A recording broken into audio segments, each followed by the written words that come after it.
Good evening, good evening, good evening. Let's begin our class this evening. I never enjoy stopping fellowship, but they paid me to do this, so I got to get it done. Really? Didn't even say a word. Okay. Lessons in the Wilderness is what we're looking at, and I'm kind of intrigued. Nobody has even said a word to me lately. How many of my lessons in the last 2 months have been talking about this story of Exodus, Sunday morning and Wednesday nights, or anything? Go. How many of my lessons, Sunday morning, Wednesday nights, have had references to this story?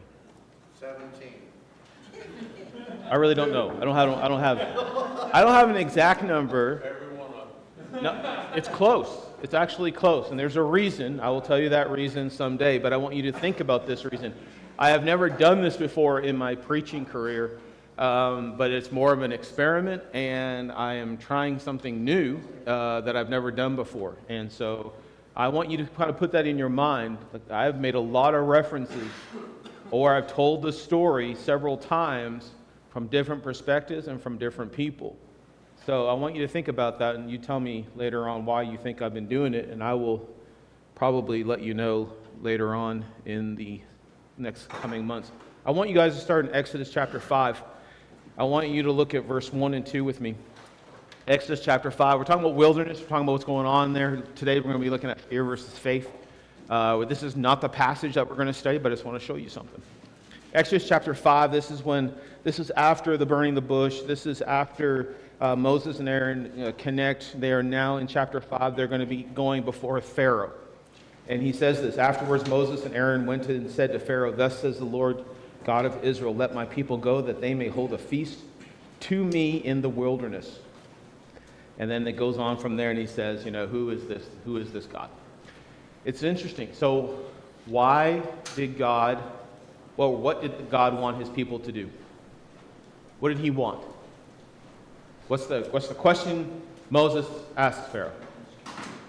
Isn't time to go to the wilderness to make sacrifices? Make sacrifice? Okay.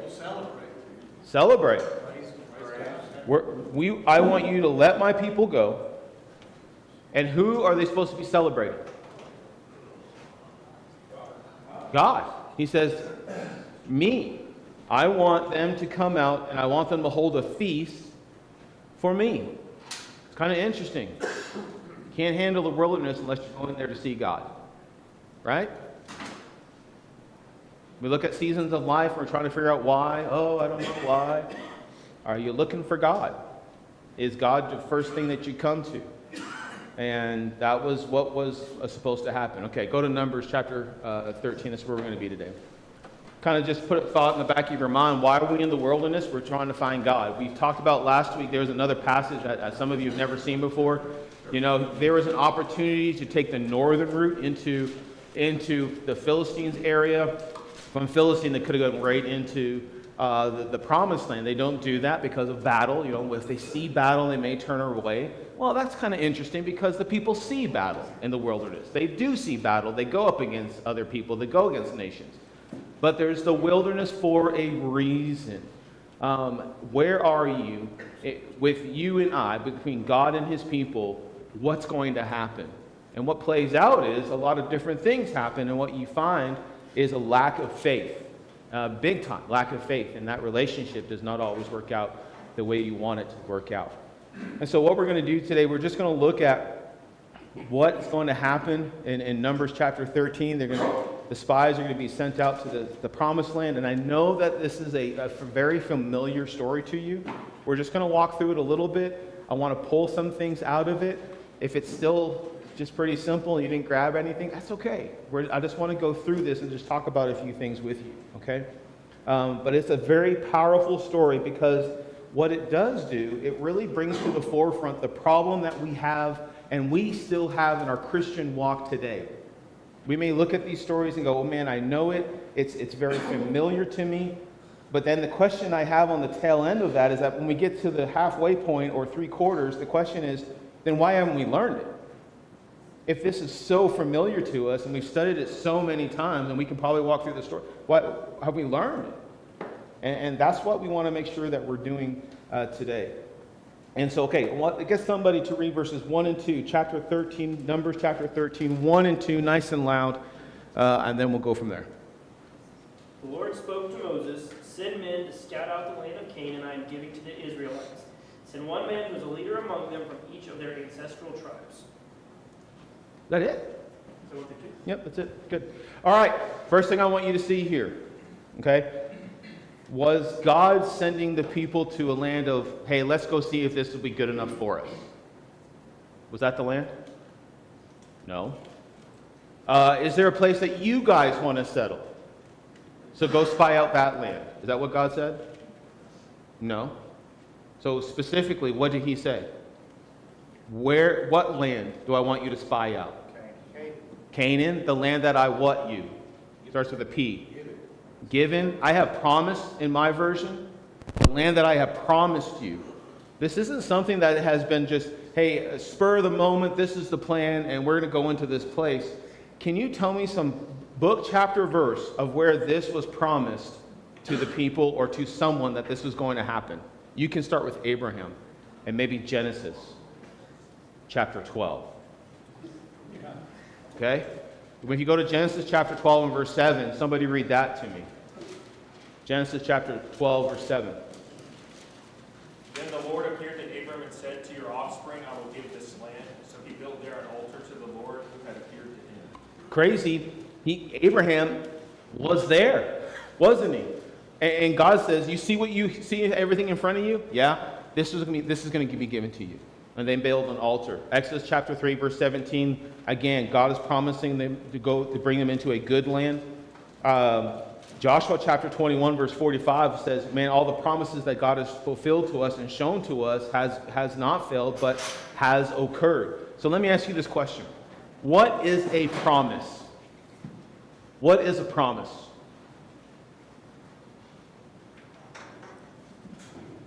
When you say you'll do something. Okay, when you say you do something? Commitment. Commitment, good. An act of fulfillment. Say that again. An act of fulfillment. I like that. An act of fulfillment. I like that. Very good. It's kind of a contract. Good. Sometimes there's a transaction here. If you do these things, I promise I will do these things. Have you ever done that with one of your kids before? Parent-child thing? You know, when they're annoying you and you're like, I promise I'll take you outside later, right? That's a bad promise because you're not going to do that one, are you?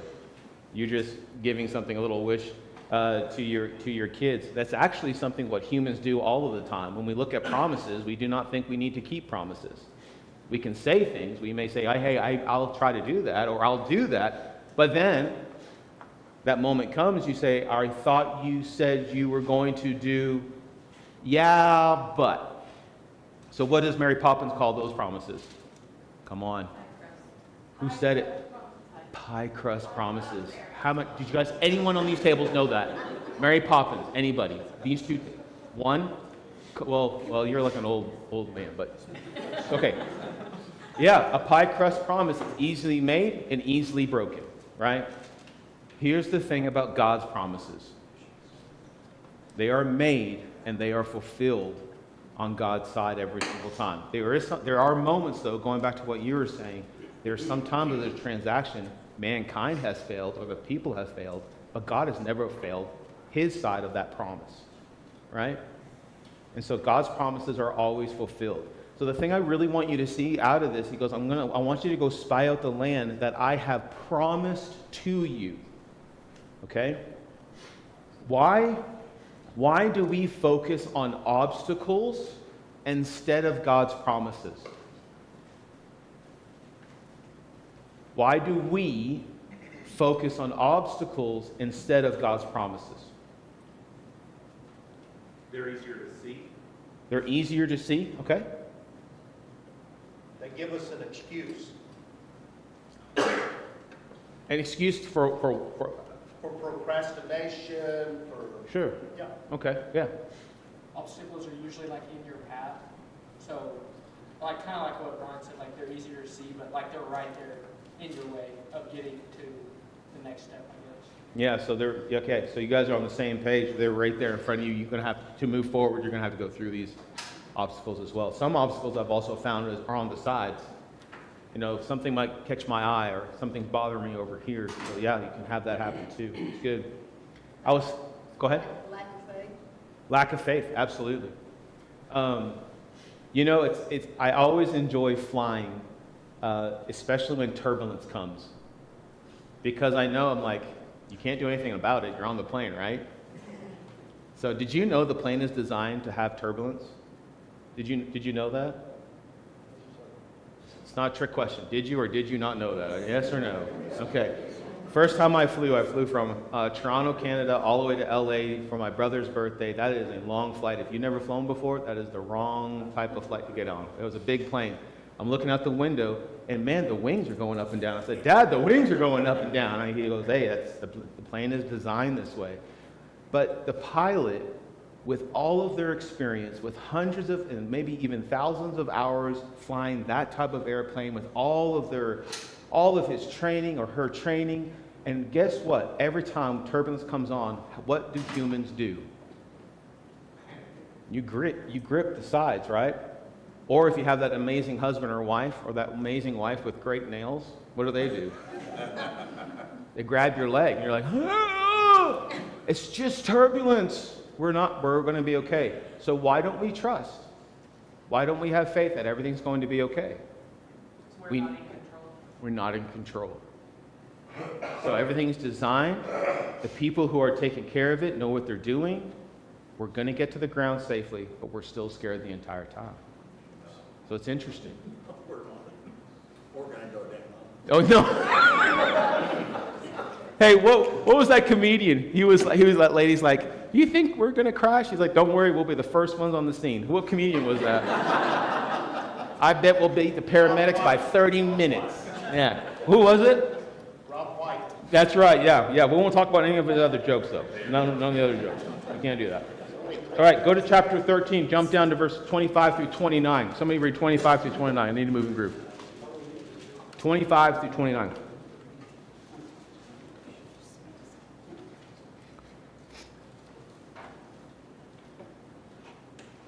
came back to Moses and Aaron and the whole Israelite community at Kadesh in the desert of Paran. There they reported to them and to the whole assembly and showed them the fruit of the land. They gave Moses this account. We went into the land to which you sent us, and it does flow with milk and honey. Here is the fruit. But the people who live there are powerful, and the cities are fortified and very large. We even saw descendants of Anak there. The Amalekites live in the Negev, the Hittites, Jebusites, and Amorites live in the hill country, and Canaanites live near the sea and along the Jordan. Is that it? 29. Good job. That's right. All the way down to verse 29. All right. What did all the spies see? You tell me what they saw. Put it into your own words if you like. Go ahead.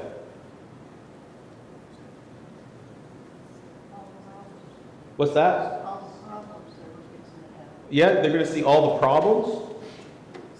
They all saw a lot of fruit, milk, and honey. You know, like plentiful land. All of them saw that. A couple of them didn't see problems. Yes. Yeah, so, I want you to know that when all 10 go in, they see the same land, they see the same fruit. If you go back a few verses, when they saw some of the grapes, they put them on a pole. That's like verse 23, 24, somewhere right there. I mean, they grab some pomegranates, they grab some figs, and they come back. There's an incredible abundance. So they see the same land, they see the same fruit, but they also see the same enemies, right? And that's a long list of enemies. And it sounds like they've been living there for quite a bit of time. They're settled. They know what's going on here. Okay? But we reach two very different conclusions. Right? So before I jump into that, what I want you to know is this. When you think about fear, and when we focus on the different things, the 10 spies say what? I don't want to go into great detail, but the 10 spies say what? We can't. All right, we're going to talk about that in a second. And 2 spies say what? Yeah, we can, but we're going to see it that we can with God's help. Absolutely. But we can or God can, right? What fear does, okay, make sure we understand. We're talking about fear versus faith all night tonight. What fear does, it exaggerates the obstacles that are in front of us. Did you hear that or not? So when we have fear, so when those 10 spies were up into that, remember, it's the same thing. So why aren't you seeing what the other 2, Joshua and Caleb, why don't you see that? Why did you go in and you come out and you say, we can't do this? Because their fear is making everything bigger. When your fear makes everything bigger, what happens to God? He becomes smaller. Okay? So fear exaggerates, minimize God. Faith acknowledges the obstacles, right? Faith doesn't say there's no problem. They didn't come back and say, hey, this is nothing, this is a piece of cake, no problem. They saw the same things, they saw the same people, they saw the Anak, they saw everything, right? But faith says, hey, I see the obstacles, but we're going to magnify God. We're going to make God bigger than all of these things. All right, show me book, chapter, verse that we can believe that promise. That God can overcome anything in the Bible. I don't care where it is. Give me an example.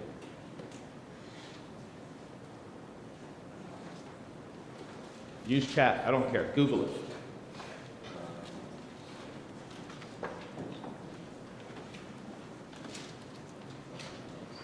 Somebody sounds smart and go to Psalms chapter 20, verse 7. Psalms chapter 20, verse 7. And go, hey, I found one. And then when you find it, read it to me. I love it. I love this passage.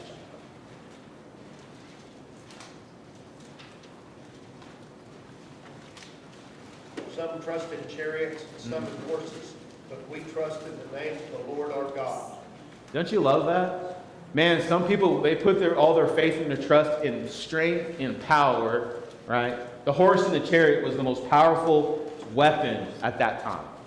And so they go, this is what I'm going to put my faith in. But he says, I'm not going to put my faith in that. I'm going to put my trust in the Lord. I don't want to talk about faith and trust right now because that's a sermon that's coming, okay? I already got it scheduled. But we're going to put our trust in the Lord. I love it. Give me another passage. Is there another passage you want to use there? Philippians 4:13. Okay, good. Who said it? You gonna put it all in context, or are you gonna just pull it out by I'll itself? just read that verse. Go ahead. I can do all things through him who gives me strength. Good. There you go. Give me another one. I heard another one over here. John 15:7. What's it say? If you remain in me and my words remain in you, ask whatever you wish and it will be done. Oh, I love it. Yeah. So there's that going back to what we were talking about. There's that transaction. You remain in me, I will remain in you. Oh, and then there's a promise that of it all you ask will be taken care of. Okay? Really good. Really good. Anybody else?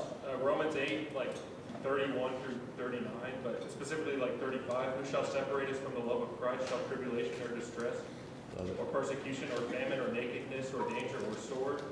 As it is written, for your sake we are being killed all the day long. We are regarded as sheep to be slaughtered. No, in all these things we are more than conquerors through him who loved us. Good. Very good. What's the difference between wisdom and fear?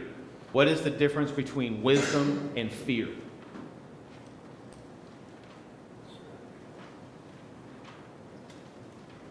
Usually you fear something because you don't understand it. Mm-hmm. I'm going to say that again because you may not have heard it. You fear something because you may not understand it. Good. Anybody else? I think fear holds you back, wisdom allows you to move forward. There you go. So fear may hold you back, but wisdom is going to move you forward. One is logic and one is emotion. Logic and emotion. Okay, go more on that. What do you mean by that? So like as a teacher, I have some little students that will come in just panicked and they can't snap out of it. So I'll say, let's play the rainbow game. Find something red. Oh. And their brain switches to logic and they're looking for the color red. And by the time we've gone through the whole rainbow, they've regulated their emotions. Huh. So it's two sides of the brain that you're working on. Okay, so the emotion side is fear. Yeah, Logic side is being able to work through the situation, wisdom. yeah. Good. I like it. You guys ever heard the analogy? I know you probably heard the illustration before of the cow and the buffalo with the storm. What does the cow do when they see the storm coming? I don't know why. They run away. What does the buffalo do? What? They go into the storm. They face the storm, go into the storm. So if you understand that, the whole thing, most of the time, there's that fear here, the storm's coming, I need to get away from it. Well, the storm's going to get you, right? At some point, the cow's probably going to hit a fence. They got to stop. And then they get the full blunt of the storm. A buffalo will turn into the storm, go through the storm, and guess what? You get through the storm faster. As you're pushing through it, the storm's going this way, you're going this way, you get through it faster, and you're done. It's the wisdom and the fear. What happens, or what are you going to do? And the storm is, they walked into this incredible land that God has blessed them with. Remember, it's a promise. This is yours because I have promised it to you. But they're seeing things much, much differently. Go to 31 through 33. Somebody read 31 through 33.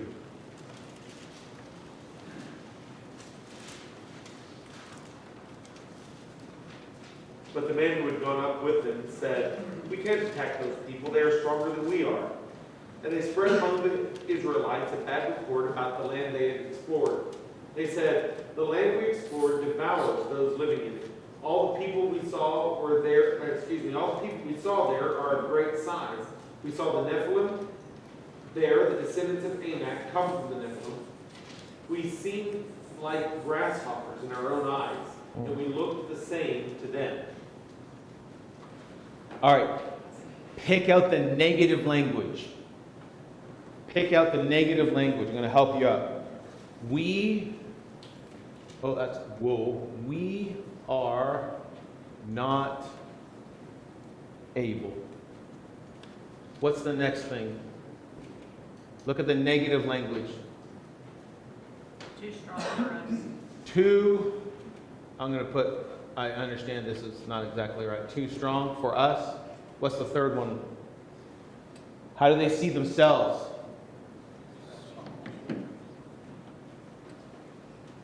They're too small.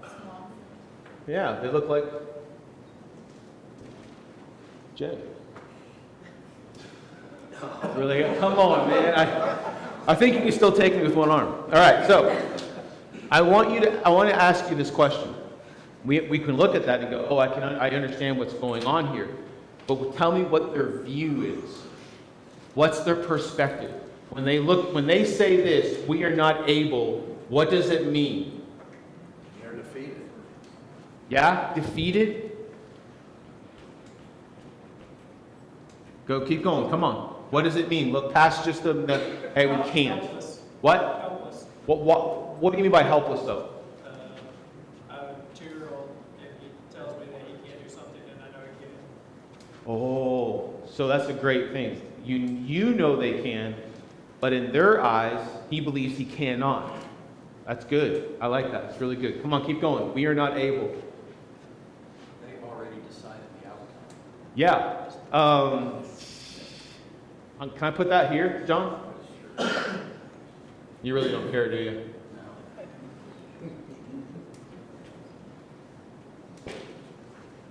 I need to get my shoulder checked. I can't even write on the board anymore. Okay. So too strong. They're already looked into the future. They're too strong. They already lost the fight. Do you guys know what happens if you go into a fight and say, "I'm going to lose"? You're going to lose, right? Man, that is the worst thing you can do. What else are you seeing with these? You can jump into all three. Coming from a position of weakness. Which one? Let's go with the bottom one. How's that? Why would this be weakness? Because Pretty sure I wouldn't lose in a fight to a grasshopper. yeah. How did they see them? How do they see themselves? Temporary.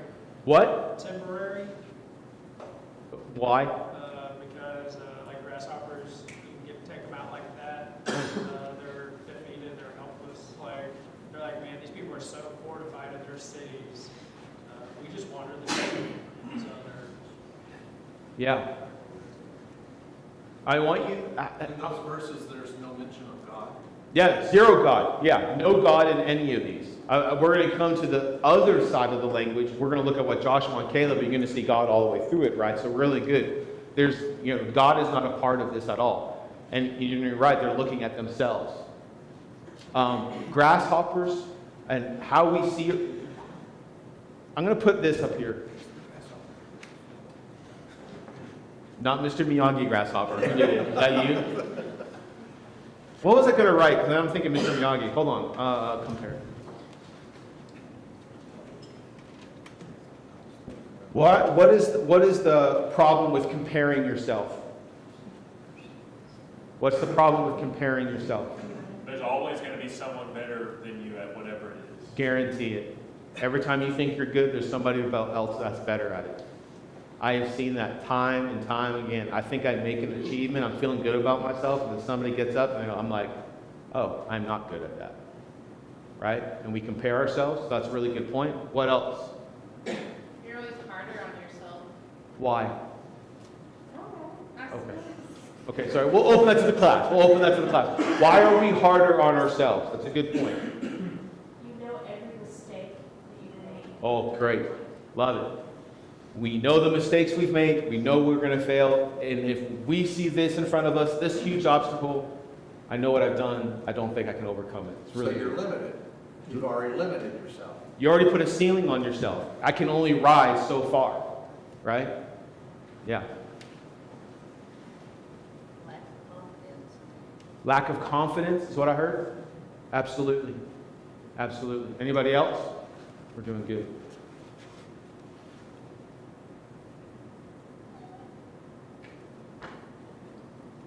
Second Timothy chapter 1 and verse 7. Can somebody read that for me? Somebody else. Isaiah 41:10. You can look around those verses. If you want to grab some context, you can. Psalms 56 and verse 3. 2 Timothy 1:7. Isaiah 41:10. Psalms 56:3. Whatever you have, just shout it out and go ahead and read it, please. Psalm 56:3. When I am afraid, I put my trust in you. What's going on around it? What's right above that, Jay? Be merciful to me, my God, for my enemies are in hot pursuit. All day long they press their attack. My adversaries pursue me all day long, and in their pride many are attacking me. And then he goes into verse 3. Reread that one for me. When I am afraid, I put my trust in you. Okay, so when everything is around you, when they're attacking you, when they're pressing into you, that's when I'm going to put my trust. Good. I love it. Somebody else? 2 Timothy 1:7. For God did not give us a spirit of timidity, but a spirit of power, of love, and of self-discipline. Yes.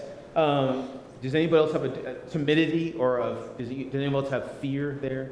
God did not give us a spirit of fear. Timidity, same thing, right there is the same concept. But he says, I haven't given you a spirit of fear, but what have I given you? Can you reread that next part? A spirit of what? Spirit of timidity, but a spirit of power, love, and self-discipline. What's crazy is where does that come from? Power, love, and self-discipline. Where does that come from?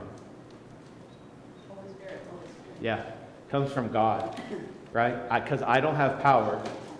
I don't have the love. Because if I use mankind's love, that's selfishness. So that's not my love. And how often does God talk about self-control? How often? A ton. A ton. Now, that is a part of it. Understanding who God is and what he wants in my life, I am a part of that self-control because I'm making some decisions. But we're comparing, it's all of these things. It's the language of negativity, okay? So how does fear distort reality? Looking at this, how does fear distort reality?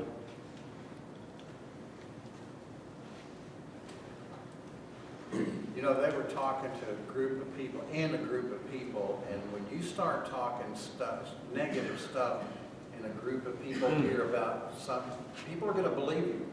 You've been there. You've seen it. These other two guys. Yes? Yeah. Yeah. That's what I appreciate about Caleb. I was going to say this in verse 30. We kind of skipped it.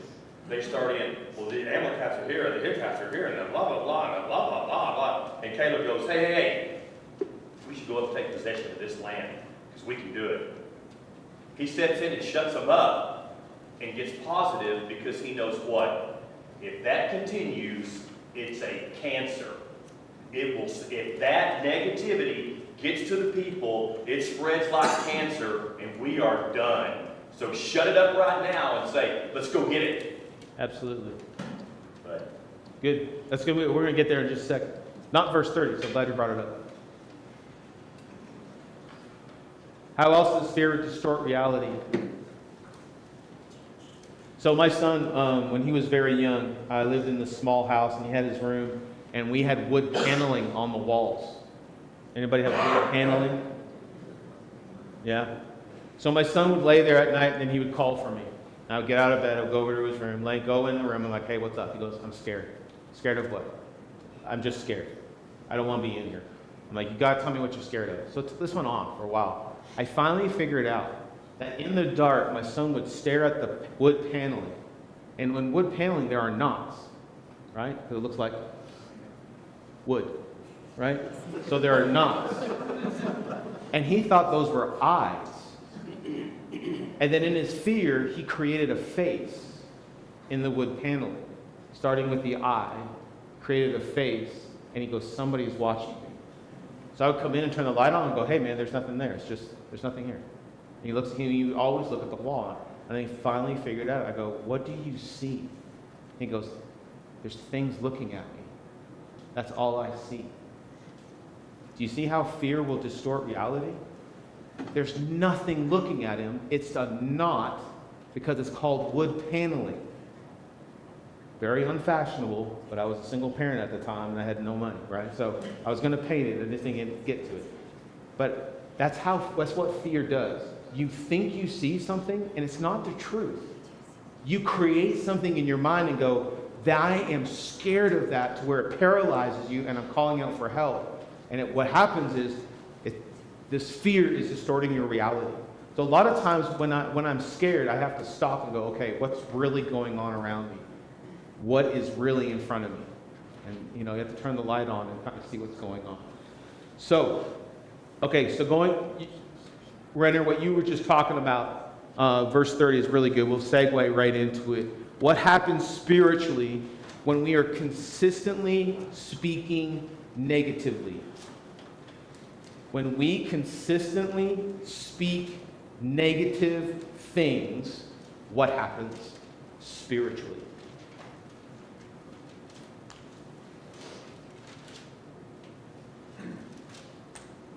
I think our faith dissolves a little bit. I will amen that. You can't see the blessings that are in front of you. Can't see the promises that are in front of you, the promise that was given to multiple generations before, spoken about around campfires for hundreds of years, of one day we're going to have the promised land. It was promised through Abraham and Isaac and Jacob. And one day we will have the promised land, and you're there and you go, no. Negative. What else will happen to you spiritually when you speak negatively? You give the devil a foothold. What do you mean by that? It's really good. I'm going to repeat it. It will give the devil a foothold. Go ahead. I meant you're going to give the devil a foothold. You're going to give the devil the opportunity to come in and invade your life. Yeah. Yeah. You're going to give the opportunity for sin to creep in. You start to believe it even though you know it's not true. Oh, good. You start to believe it even though you know it's not true. Even though you know God said it, and you can put that on, a spiritual spin on it. It's the same thing. Yeah. Good. You say it negatively long enough, that's what your belief becomes, right? Scary. You're definitely not going to attract anyone. Nobody wants to be around that. Are you serious? You're right.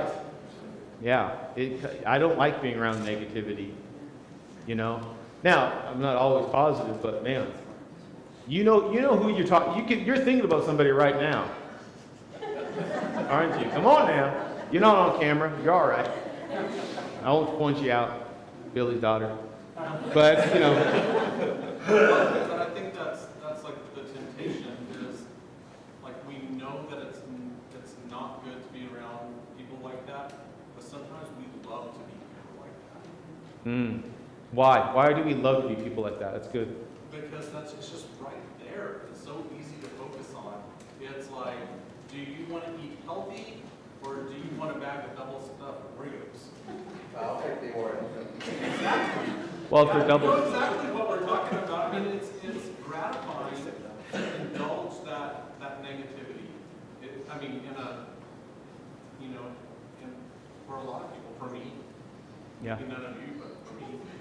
Well, when you're in the world, especially like in a workplace, that sometimes can just overtake you where you're at. And sometimes it's hard to remove yourself from that environment. Extremely hard. Extremely hard. I remember I was a young minister, and I got the opportunity to substitute teach. And the one part I was really excited about was I could go into the teacher's lounge for lunch. I've never been in the teacher's lounge before, like, woo-hoo, I get to go there for lunch. So I walked down there, I had my little brown bag lunch, I walked in, and I did that for a couple days until I said, I am not going back to the teacher's lounge anymore. Do you want to know why? It was such a negative environment. I was like, I think I'm just eating my lunch in my room. And somebody was like, John, why don't you come down with us? And I was like, I'm okay. I'll just stay in my room. I need to get ready for the afternoon and look over my lessons. So I wasn't a professional teacher, but I got to do that, right? And then somebody over time became very good friends with the teachers, like, why don't you come down? I said, to be really honest, I just don't like being around the negativity. Well, that leaked out. But guess what? They were like, you know what, you're right. This doesn't need to be a place of negativity. This is when we need to be building each other up. And over time, it changed. And it worked out really good. Positive things are really good. Go to Numbers chapter 14. Great segue. Numbers chapter 14, 20 through 35. Long reading. But I want to, nope, 6 through 9. 20 through 35 is next. I apologize. 14, 6 through 9. I want to look at Joshua and Caleb and what they say. Joshua son of Nun and Caleb son of Jephunneh, who were among those who had explored the land, tore their clothes and said to the entire Israelite assembly, "The land we passed through and explored is exceedingly good. If the Lord is pleased with us, he will lead us into that land, a land flowing with milk and honey, and will give it to us. Only do not rebel against the Lord, and do not be afraid of the people of the land, because we will devour them. Their protection is gone, but the Lord is with us. Do not be afraid of them." Give me the positive language. I'll help you out a little bit. Exceedingly good. Oh, I don't even have that. That's good.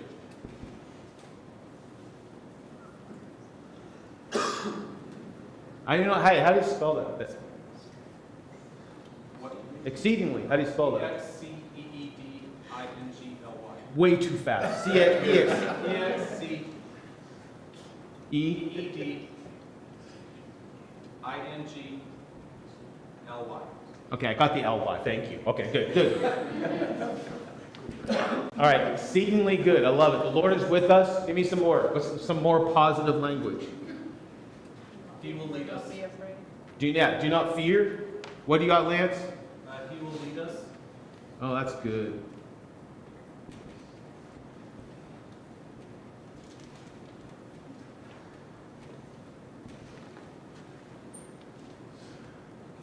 Oh, I love this part. We will consume them.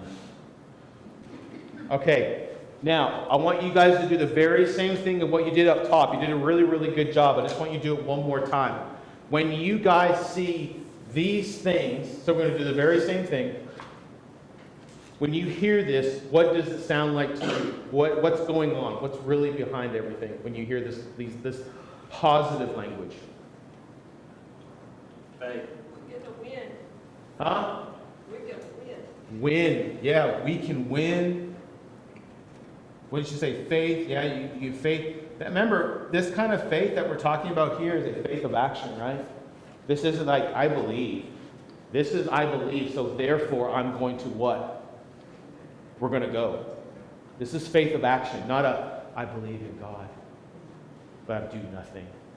Right? This is, I believe in God, let's go take the land. Okay, good. What else? Be bold. Bold? Why bold? Because if you're not fearful, you charge forward. You run to the fight. You're bold. You're powerful. You're strong. God's with you. Good stuff. You're not fearing. Good. Go. 1 John 4 says there is no fear in love, but perfect love drives out fear. Good One stuff. who fear is not made perfect in love. So fear, if you fear, you're not loving God. Good. Trust. Trust. Why would you use the word trust? Trust is something that when you trust somebody, there's no question. You're going to go with it. Yeah. No, you're right. I'm smiling because I want to give you the analogy from my sermon, but I'm not going to do that. It's too good. Hold on. I'll give you an Oreo. Just reeling it back. It would need to be a mint Oreo for that moment, but you don't have one. All right, so what else? That's good. Wait, let me ask you this question. What does this mean in the bottom? We will consume them. What does that tell you about them? That's language. They're saying this. We will consume them. What does it mean behind it? It's power. What? Power. It's explaining how much more powerful the Israelites are than the Canaanites. Yeah. And I have it written in my own handwriting. I don't know where this came from, but I think literally the language is they are our bread. Love it. Yeah. So in this, up here, obstacles and fear make everything really big. God's really small. What do you find here? Obstacles are there. Are they there? Yes or no? Yes. Absolutely. But where's God? If you think about this, it's much bigger. It's consuming the obstacles. Okay, our God is bigger, our God is more powerful. David and Goliath. In 1 Samuel chapter 17, 45 through 47, can you tell me by those verses, why did David believe he could defeat Goliath? God's with me. Yeah, right. Go ahead. Are you going over there, Grayson? Yeah, sure. Can you, when you get there, can you read it? 1 Samuel 17, 45 through 47. I think I have it right. Then David said to the Philistine, You come to me with the sword and with the spear and with the javelin, but I come to you in the name of the Lord of hosts, the God of the armies of Israel, whom you have defied. This day the Lord will deliver you into my hand, and I will strike you down and cut off your head, and I will give the dead bodies of the hosts of the Philistines this day to the birds of the air and to the wild beasts of the earth, that all the earth may know that there is a God in Israel. And that all the assembly may know that the Lord saves, not with sword and spear, for the battle is the Lord's, and he will give you into our hand. So you come in what? What is the sword, the javelin? What does that all represent? Weapons of war, power, strength, subdue. He's huge, right? Goliath is not a midget. He's huge. Everything we're talking about is actually found right here in Goliath, and he's coming in front. And every single thing that the Bible describes something that is more powerful than you. And if you encountered it in your life, you will fail. That's all there is to it. But David says, if that's what you come into the battlefield with, that's fine, but I'm bringing something bigger. I'm bringing God. And everyone else is going to see who's bigger because they're going to see you go to the ground. God's going to win, right? In every aspect, David doesn't win the battle, and in a moment, he absolutely does, right? Romans chapter 8, verse 31, I think you read it earlier, Grace, that if God is for us, who can be against us, right? Hebrews 13 talks about how the Lord is our helper, okay? So, in our difficult times, why are faithful voices so important to us? In our difficult times, why are faithful voices so important to us? Strength. Encouragement. Perspective. Right? In a difficult time, you need somebody to step up and go, I know this is hard. I know what you're going through is super difficult. You're okay. God's bigger than this. I don't even know what the outcome will be. But I'm going to tell you two things. One, God is present. Two, we're present. Right? God's bigger. So stand. Okay? Okay, let's go on. 20 through 35 of chapter 14. I mean, that's 15 verses.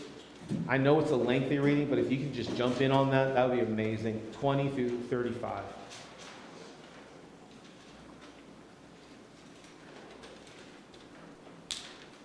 Then the Lord said, I have pardoned according to your word, but truly as I live, and as all the earth shall be filled with the glory of the Lord, none of the men who have seen my glory and my signs that I did in Egypt and in the wilderness, and yet have put me to the test these 10 times, and have not obeyed my voice, shall see the land that I swore to give to their fathers, and none of those who despised me shall see it.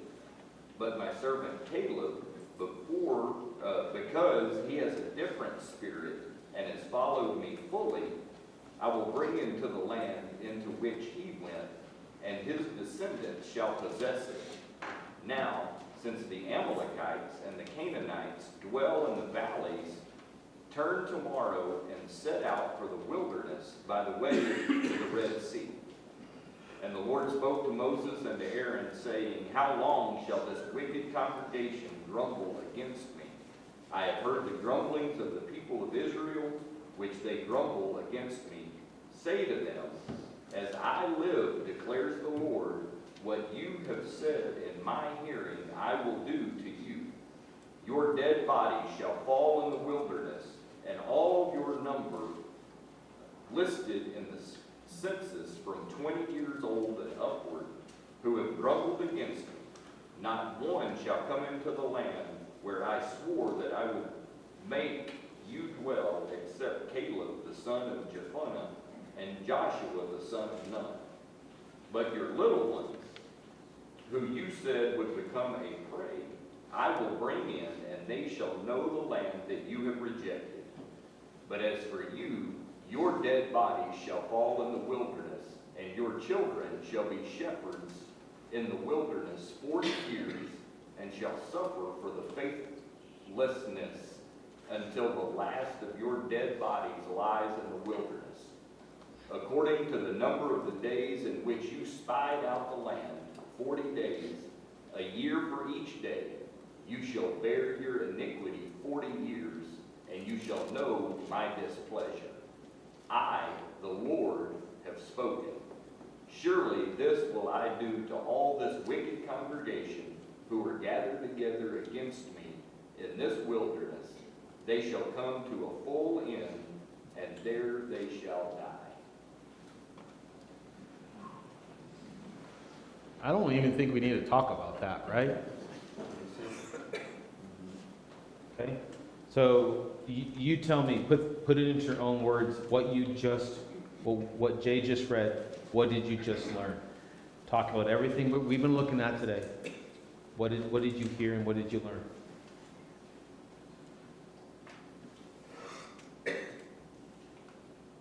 Would have been good to be a teenager. Or younger, yeah. Whew, thank goodness. Yeah. Trust God. Yeah. In verse 23, God says none of them who despised me, like, I think we don't necessarily, like, we think of them as just not trusting God, but he thinks of it as despising him when they don't trust him. Yeah. Next verse. What does he say about Caleb? He has a what? Different spirit. Different spirit. His core is different. What's on your lips tells us what's going on in your core. Right? What defiles a man? What comes out of your mouth? Comes out of your mouth. It's not hard to know what's going on inside. I just gotta listen to you for about 10, 15 minutes, right? I know I know what you're focused on. I know what you're looking at. I know where you put your faith and your trust. At your core, it's coming out of your mouth. Do you remember on Sunday? We talked about this. He told in what God told Joshua, he goes, I want the law to be on your what? Your lips. I want you to do what after that? There's 3. Lips, meditate, put it into action. Right? And so what you find here is the very same thing. Good stuff. What else did you see?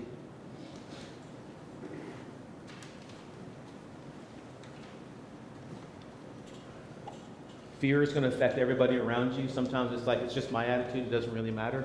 Yeah, it does matter. Because the people around you are going to follow you, especially if you're a leader. You know, there's followers and there are leaders, right?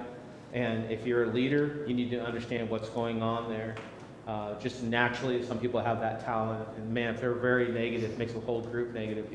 If you're a follower, I am a person that's actually more of a follower. My son is a follower, so I have to place myself around the right people, right? So on my kind of characteristics, I got to find the right people to be around, so that I know what's going to happen on the inside.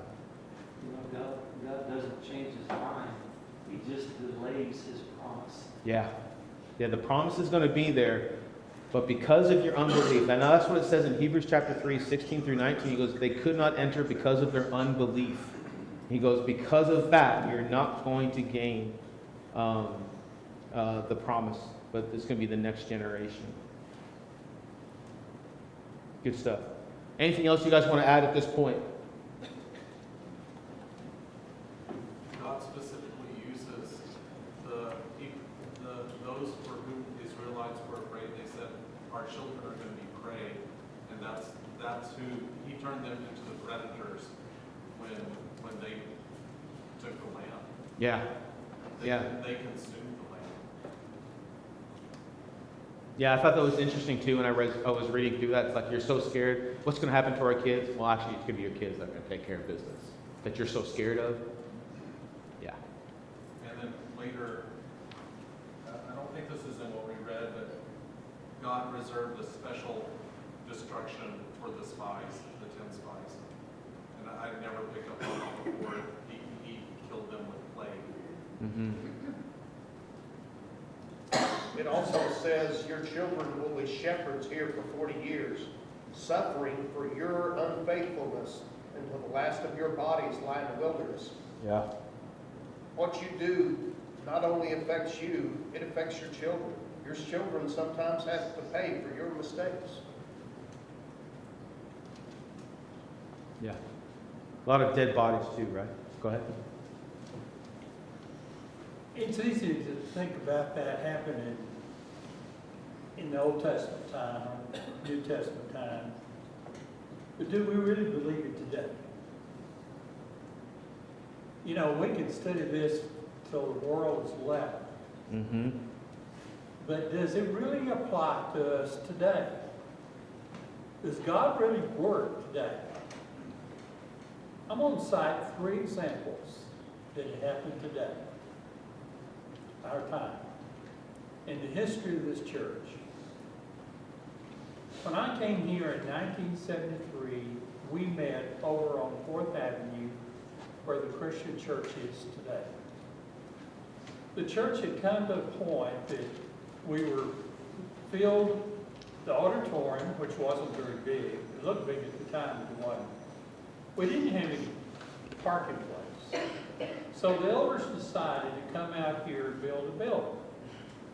But there were a lot of people in the church thought we would never pay for this. We just can't do it. Well, we went ahead and paid and did it.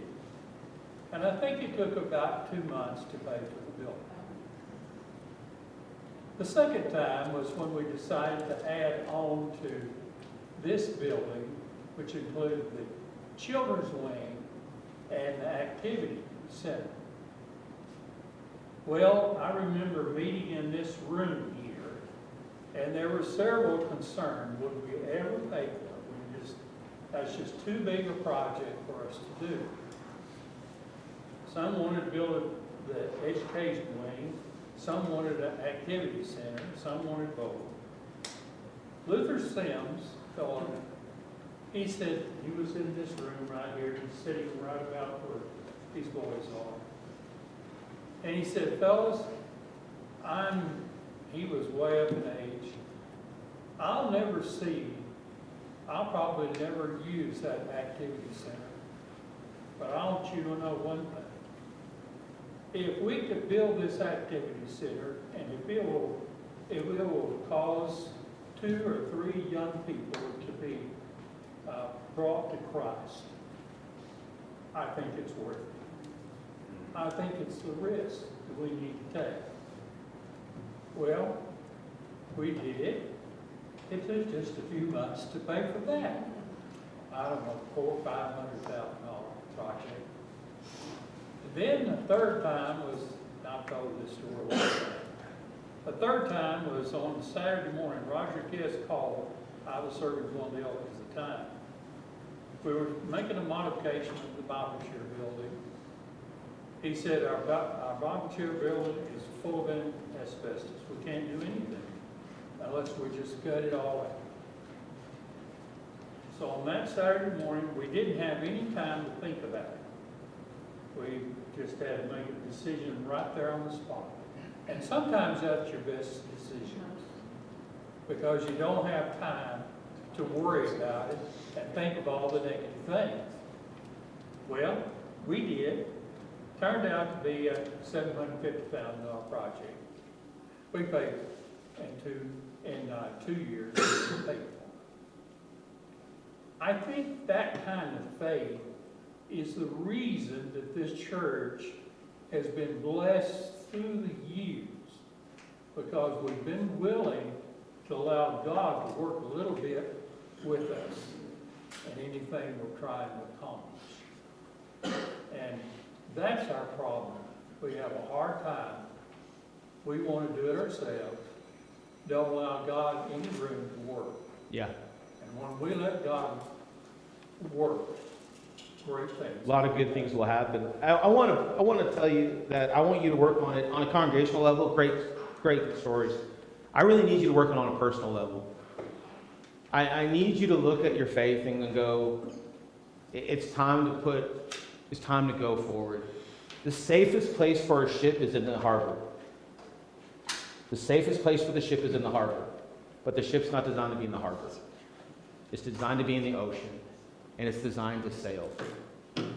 And I want you to take the things that we're learning from the wilderness and saying, okay, hey, I'm not going to gripe and complain anymore. I'm not going to be this negative. I'm going to change this core. I'm going to put my faith in the forefront, and I'm going to pursue God.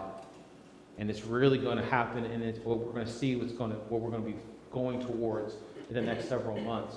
But I want you to kind of take a look back. That's why we're focusing on the tree so much on Sunday morning, of understanding who am I. Let's ground myself. Let's grow. Let's move forward. Okay? Good class. Great comments tonight. I know it's Wednesday. I know it's at night. I know I asked a lot of questions, but I know I didn't want you to fall asleep. I know? And if I just stood here, you'd fall asleep. And so really good job tonight. God bless. I will see you on Sunday. I hope you have a great week. Serve God. Love you guys. You're dismissed.